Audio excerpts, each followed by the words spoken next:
kún Nàìjíríà. Ọmọ tó níyà kò gbọdọ̀ bá wọn dá egbò ẹ̀yìn. Alhamdulillahi Rabbil Alamin.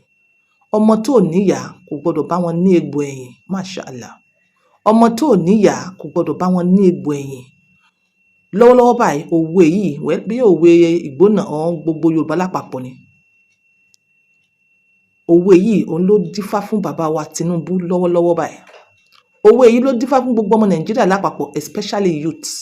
Òwe yìí ló dífá fún gọ́vọ́nà wa Lagos State. Bàbá wa Tinubu, ọmọ tó níyà kò gbọdọ̀ bá wọn dá egbò ẹ̀yìn. Èrò ni bàbá wa ní. Mo pè yín tọ̀wọ̀tọ̀wọ̀ president wa bàbá wa Tinubu. Èrò ni bàbá ní bàbá ò ní ènìyàn. Tí èèyàn bá ní ènìyàn, wọ́n á ní èèyàn yìí dúró tì bí ìyá. Bàbá wa èrò ni wọ́n ní, wọn ò ní ènìyàn. Ènìyàn ló sòótọ́ fún ẹ no matter how it hurts. Ẹ dẹ̀ máa continue ìgbésí ayé peacefully. Ó dẹ̀ máa nífẹ̀ẹ́ lọ. Kò dẹ̀ ní sabotage lẹ́yìn. Ènìyàn nìyẹn. Ǹjẹ́ bàbá wa Tinubu lénìyàn? Èrò ni wọ́n ní. Tí bàbá wa Tinubu bá nénìyàn, wọ́n sòótọ́ fún wọn. Wọ́n mọ situation of Nigeria. Pé yes, àwọn èèyàn face a lot ní Nigeria. Wọ́n mọ̀ pé àwọn èèyàn face a lot. Bàbá wa Tinubu, Yorùbá ni yín, kò gbọdọ̀ bàjẹ́ lórí yín sà. Kò gbọdọ̀ bàjẹ́ lórí yín sà. Yorùbá ni yín. Yorùbá máa ń lérò ni. Yorùbá máa ń ronú ni. Yorùbá kò yẹ kó bàjẹ́ lórí Yorùbá. Ìkan dìpẹ̀tà lọ. Àwọn kan dìpẹ̀tà lọ. Àwọn kan burú lọ sà. Àmọ́ kò sí ènìyàn tó máa sòótọ́ fún yín. Wọn ò fẹ́ kẹ́ ẹ bínú. Wọn ò fẹ́ kẹ́ ẹ bínú. Ìyé èèyàn ló máa sòótọ́ fún yàn. Ǹjẹ́ èèyàn tó ṣe bí ìyá wà bí? Bàbá wa Tinubu. Ìkan bàjẹ́ lọ fà. And àwọn youth náà wọ́n fẹ́ protest. Wọ́n náà wọ́n fẹ́ protest. Wọ́n fagídí kọ́rí. Wọ́n náà wọ́n protest yìí náà ni. Wọ́n wá sọ wípé peaceful process. Ǹjẹ́ is there anything peaceful protest? Is there anything like peaceful protest? Èmi ò discourage èèyàn o láti máa protest o.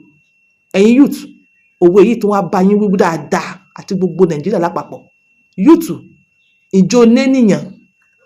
Wọ́n ní ọmọ tó níyà kò gbọdọ̀ bá wọn dégbò ẹ̀yìn. Ìjọ lénìyàn tó bá burú tán tó bá bàjẹ́ tán.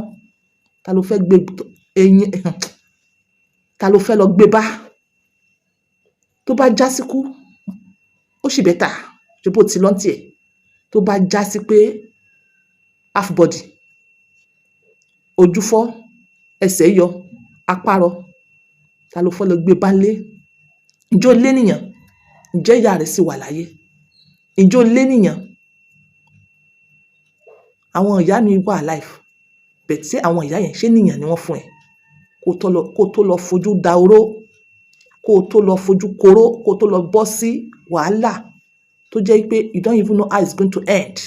Èmi ò discourage o. Because if this is the only way, peaceful protest, if this is the only way láti gba ẹ̀tọ́ wa, tí wọ́n ṣe bí pa wọn ò rí, tí wọ́n ò lénìyàn advice wọn, if this is the only way, if it's the only way, yes, mashallah, ó yá.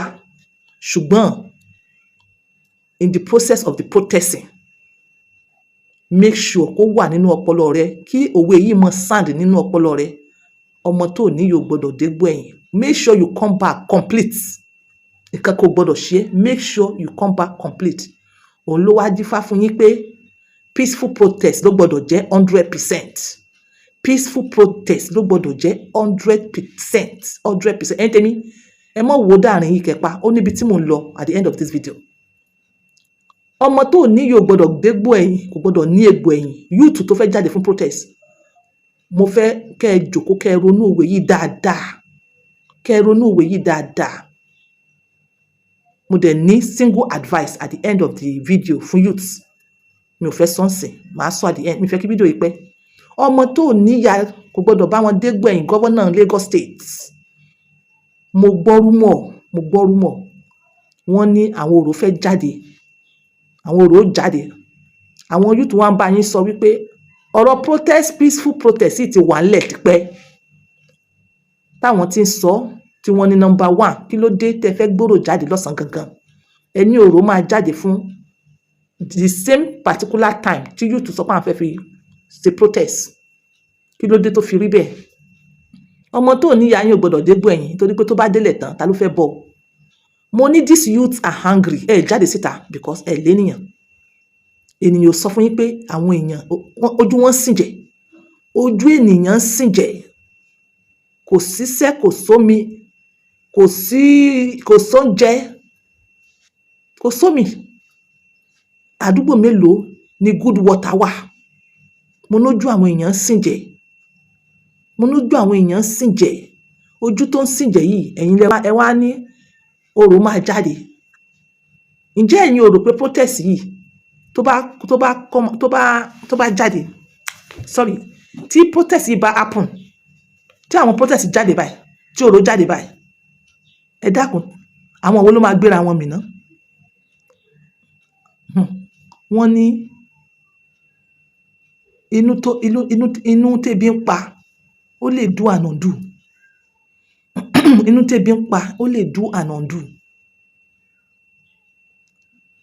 orò bá fẹ́ jáde ẹ ṣe orò jíjáde níjọ́ mi ẹ má jẹ́ kó collide pẹ̀lú ọ̀rọ̀ yìí ọmọ tó níyà yín kò gbọdọ̀ ní egbò ẹ̀yìn ẹ má dá wàhálà sílẹ̀ because àwọn youth ti fà á kékọ́rí pé protest yìí must hold youth mọ́ gbàgbé advice tí mo fún ẹ come back complete come back whole bó o ṣe lọ láyọ̀ tó láti ní kó o make sure kó o padà láyọ̀ because ọmọ tó níyà rẹ̀ kò gbọdọ̀ ní egbò ẹ̀yìn advice mi wá lélẹ́yìí number 1 fún president wa bàbá Tinubu ẹ pẹ́ ẹ̀mí yín ogun ẹ ní fàìsàn ló gbà you can stop this protest peacefully ẹ mọ̀ nǹkan tẹ́ máa sọ ẹ mọ̀ nǹkan tẹ́ máa ṣe orí fuel oní wàhálà ti bẹ̀rẹ̀ ẹ mọ̀ àwọn bọ́tìsì kọ̀ọ̀kan tẹ́ máa tẹ̀ bàbá wa Tinubu èmi ò mọ̀ bóyá tẹ́ ti dé orí oyè yìí lórí ọ̀rọ̀ employment mi ò mọ̀ bóyá ẹ̀ ń ṣe secretly ni àwọn ò gbọ́ ní gbangba ọ̀pọ̀lọpọ̀ yóò tún lọ school kò ṣiṣẹ́ ká tó wá sọ wípé nǹkan tó wọ́n ẹ máa ń yẹ àwọn èèyàn tó ń febi sùn everyday because ẹ níyàn ẹ ríyàn sọ fún yín bẹ́ẹ̀ script làwọn èrò yìí ń kọ fún yín mẹ́ this is not about script ẹ gbé script lẹ̀ ẹ jẹ́ ká face realities bàbá wa Tinubu ẹ̀yin yúùtù mo mọ̀ pé àwọn forefront wà àwọn kan wà tó jẹ́ pé àwọn ni wọ́n kọ́kọ́ instigate protest yìí yes ẹ̀yin náà desire but ẹ ní capacity kò sí ìgboyà yẹn àwọn kan ló gbóyà ni wọ́n dìde inú àwọn tó dìde àwọn bàbá nígbẹ́jọ́ àwọn tó really mú kíní jáde àwọn bàbá ìjìnlẹ̀ pampan tó jẹ́ pé kìí ṣe pé nítorí pé kí Nàìjíríà lè bá a dá làwọn fi fẹ́ stage protest yìí nítorí pé wọ́n fẹ́ jẹ́ kí ìjọba yìí lulẹ̀ ṣé àwọn ọmọ wọn náà máa wà nínú àwọn tó máa join yín ṣé àwọn ọmọ wọn ò sí nílùú òyìnbó ṣé àwọn ọmọ wọn náà wà lára àwọn tó máa join yín ọmọ tó níyà kò gbọdọ̀ dégbò ẹ̀yìn sẹ̀ mo ní ẹ ronú Lagos State Governor orò gbọdọ̀ jáde nígbà táwọn ọmọ fẹ́ protest orò gbọdọ̀ jáde nígbà táwọn ọmọ bá fẹ́ protest bàbá wa Tinubu àwọn forces tó bá máa jáde police ni sójà ni air force ni navy ni gbogbo wọn pátápátá ẹ jẹ́ kí wọ́n direct wọn kí wọ́n support kí wọ́n stand by kí wọ́n cross check táwọn kan tí wọ́n bá fẹ́ misuse protest yìí tí wọ́n bá fẹ́ divert protest yìí peaceful ni wọ́n pè